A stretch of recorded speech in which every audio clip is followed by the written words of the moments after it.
Bonjour à toutes et à tous, chers abonnés de Seasons, bienvenue dans ce nouvel et avant-dernier épisode des Seasons Test, durant lequel nous allons nous consacrer à l'essai de dispositifs modérateurs de son, les fameux silencieux pour carabines de chasse, qui sont donc autorisés en action de chasse depuis janvier dernier, janvier 2018. Ce sont donc des produits qui actuellement font le buzz, intéressent les chasseurs, se vendent beaucoup dans les armureries, sont très demandés. Donc du coup, pour vous aider dans votre choix, si toutefois vous envisagez de faire prochainement l'acquisition d'un de ces dispositifs modérateurs de son ou silencieux, nous avions décidé d'en tester 3 modèles. Alors c'était 3 modèles au départ, puisque nous avions appelé auprès de Ruag Amotech France un des dispositifs les plus vendus actuellement sur le marché, de marque Ausken. Hélas, nous ne l'avons pas reçu dans les temps, raison pour laquelle on se retrouve avec seulement 2 modérateurs de son, mais qui sont eux aussi parmi les plus intéressants, les plus vendus sur le marché, je vous rassure tout de suite, on n'a pas choisi n'importe lesquels. Je vous les présenterai ultérieurement. Disons tout de suite que quand on veut faire l'acquisition d'un dispositif modérateur de son, d'un silencieux, on a le choix entre 2 familles de produits ou 2 types de produits, à savoir les silencieux over barrel ou front barrel. Donc pour expliquer la différence rapidement à ceux qui ne la connaîtraient pas, les silencieux front barrel viennent se visser au bout de l'arme si vous avez un canon fileté. Si ce n'est pas le cas, vous pouvez le faire fileter par l'extérieur, ça ne modifie pas la canonnerie de l'arme en aucun cas. Quelques entreprises en France proposent ce service, c'est pas très cher. Vous avez donc la possibilité d'opter aussi pour un dispositif de type over barrel, donc over barrel qui vient se manchonner autour du canon. Il va donc moins dépasser de votre arme. Par contre, ce sont des silencieux qui présentent l'inconvénient de vous obliger à dévisser ou à démonter le guidon de votre carabine. Donc c'est lunettes obligatoires, alors qu'avec les silencieux front barrel, si vous voulez, vous pouvez toujours tirer en visée ouverte, puisque vous n'avez aucune obligation d'enlever votre guidon. Vous pouvez continuer à tirer avec votre carabine dépourvu d'optique. Alors ces 2 modèles de silencieux, je vais vous les présenter rapidement. Nous avons d'abord un premier modèle de la marque suédoise Stallone. Stallone comme Sylvester, mais ça ne s'écrit pas pareil. Vous regardez bien, ça se termine avec un seul N. Une marque donc suédoise, réputée être le leader mondial sur le marché des silencieux. Je vais donc vous le présenter rapidement. Le modèle déjà, le nom du modèle, WM145. Le filetage, très important de connaître à la fois le diamètre et le pas du filetage de votre arme. C'est le plus répandu là, c'est du 14 par 1. Bon, noir mat, assez sobre, c'est assez joli, par contre c'est long. Ça, on le reprécise, c'est forcément un dispositif qui va déséquilibrer votre arme vers l'avant. Même si on choisit un over barrel qui vient se manchonner sur le canon, vous aurez quand même forcément du poids qui va se rajouter vers l'avant. C'est vrai que pour le tir de battu, c'est pas terrible. Vous allez voir que de toute façon, pour le tir à des cadences rapides, le silencieux, c'est un peu compliqué, ça chauffe très vite. Il n'est donc pas franchement recommandé de les pousser vers des cadences de tir extrêmes. On va voir ça tout à l'heure. Vous allez vite vous rendre compte du souci.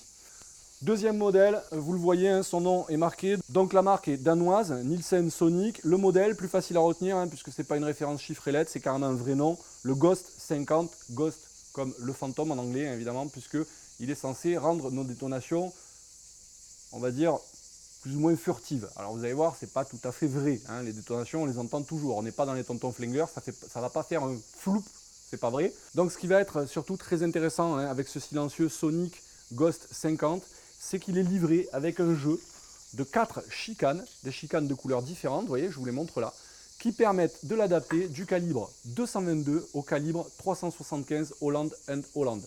Et vous avez livré dans le produit un tableau qui vous récapitule avec le code couleur, quelle est la chicane que vous devez employer pour chacun des calibres sur lesquels vous allez vouloir adapter le produit. Alors ça, c'est vraiment un gros plus, je dirais, c'est économiquement très intéressant. J'achète un seul silencieux et je peux l'utiliser sur toutes mes armes.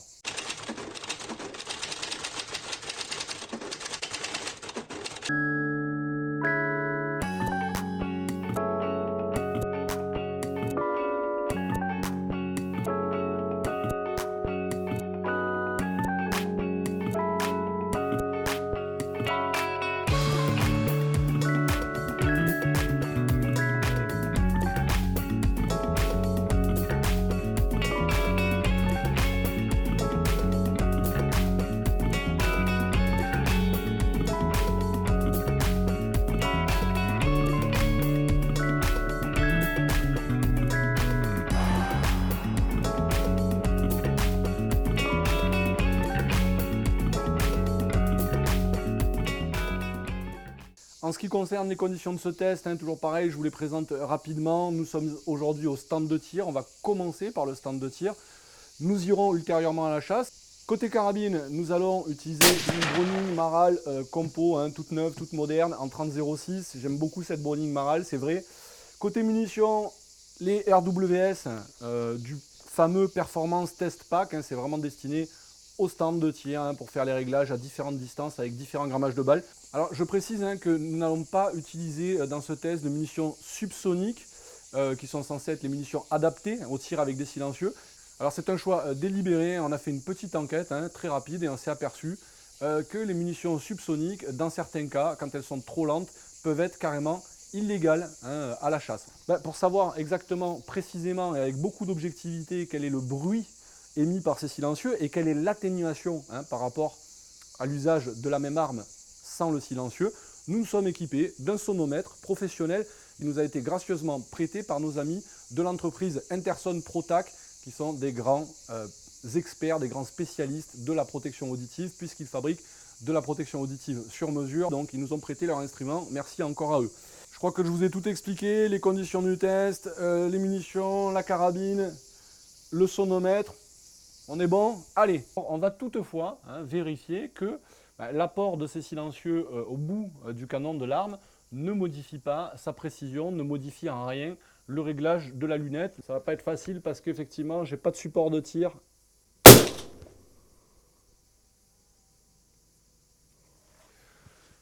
C'est un 9. Ah, c'est pas du tout le même bruit. C'est pas du tout le même bruit qu'avec le silencieux Ghost. Alors, je sais pas s'il est plus ou moins fort, mais c'est pas le même bruit, ça c'est sûr. Ok, alors, vérification. Et un 10. Donc pas de souci. On est d'accord, aucun de ces deux silencieux ne modifie substantiellement la précision du canon, ni même le réglage de l'optique. Zéro souci. Allez, maintenant on va passer vraiment à la mesure plus précise des décibels. Alors, quelle valeur allons-nous mesurer sans le silencieux? Je suis bien curieux de le savoir. Je me mets au maximum à l'extérieur du stand. Je mets la sonde à environ... Ouais, elle doit être environ à 60 cm de mon canon. Allez, allons-y.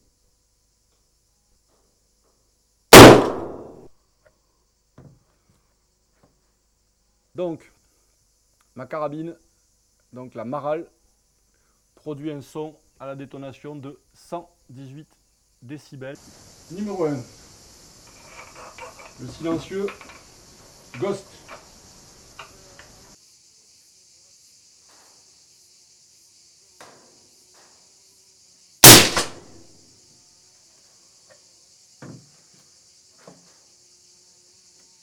Valeur, vous pouvez le voir, 109 décibels. Alors 109 décibels, c'est pas terrible. C'est même un peu bizarre puisqu'on avait une mesure avec le sonomètre qui était de 118 décibels hors utilisation du silencieux. 109 décibels, on se retrouve donc avec une atténuation du bruit qui est de l'ordre de 10 décibels. Alors qu'on est censé être plutôt sur les 20-25 décibels d'atténuation. On va lui donner une deuxième chance à ce produit.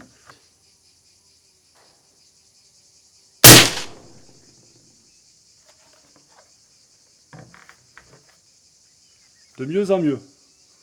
Là, je ne sais pas si vous le voyez, on est à peu près à 111. On va donner maintenant une chance au Stallone, le Sylvester. On est prêt? 3, 4.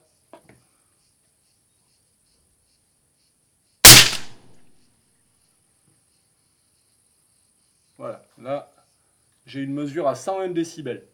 Avantage à la compacité, avantage à la polyvalence pour le Ghost. Par contre, très clairement, on a une meilleure atténuation avec le Stallone. Ça semble évident que c'est lié à la taille du produit. Donc vous imaginez bien que si on reste sur une atténuation qui est de l'ordre de 10 décibels, on est au-dessus des 100 décibels, le casque, il ne faut pas l'enlever, on est d'accord.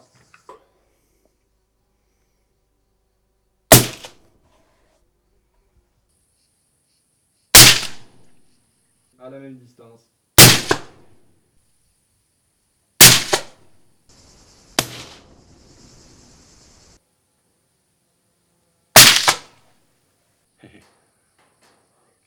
Donc voilà, après avoir tiré plusieurs boîtes de balles avec chacun de ces silencieux, après leur avoir donné une première chance, une deuxième chance, une troisième chance, puisqu'on a quand même un juge de paix aujourd'hui qui ne trompe pas, qui est un sonomètre professionnel. Voilà, on a mesuré vraiment les valeurs avec et sans silencieux, puis ensuite les valeurs de chacun des deux silencieux. Ils sont faciles d'utilisation, ils sont dans des gammes de prix qui ne sont pas élevées, donc leur acquisition est un peu à la portée de tous, c'est pas un souci non plus. Par contre, je crois qu'il est clair, on peut dire aujourd'hui que l'atténuation mesurée, constatée, évaluée, et cette fois-ci de façon complètement imparable, complètement objective, n'est pas du tout à la hauteur. On a une atténuation qui est de l'ordre de, allez, on va dire en moyenne de 8 décibels. Parfois, quand le silencieux est chaud, on tombe même sur une atténuation qui est de l'ordre de 5-6 décibels, donc c'est que dalle, c'est presque inaudible la différence. La plus forte valeur qu'on ait relevée aujourd'hui en matière d'atténuation, on l'a obtenue quand même, il faut le dire, avec le Stallone, qui à un moment donné a quand même réussi à nous offrir une atténuation de l'ordre de 12 décibels. Il y a des vérités qui sont peut-être pas bonnes à dire, mais qui sont absolument incontestables.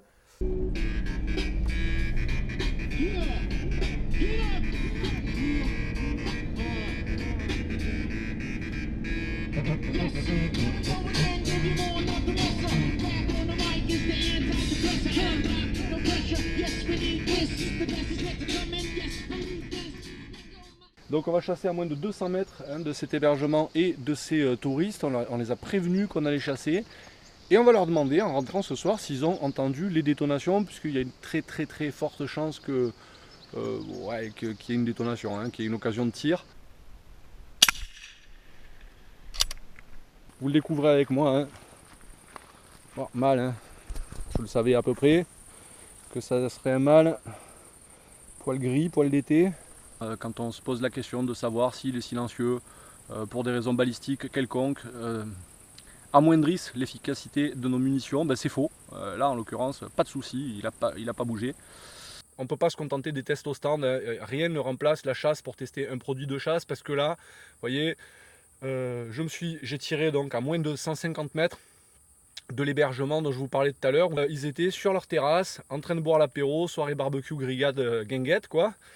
Et j'ai quand même tiré une balle de 30-06 à 9h50 du soir, à moins de 150 mètres de leurs oreilles. Normalement, ils auraient dû faire un bond comme ça.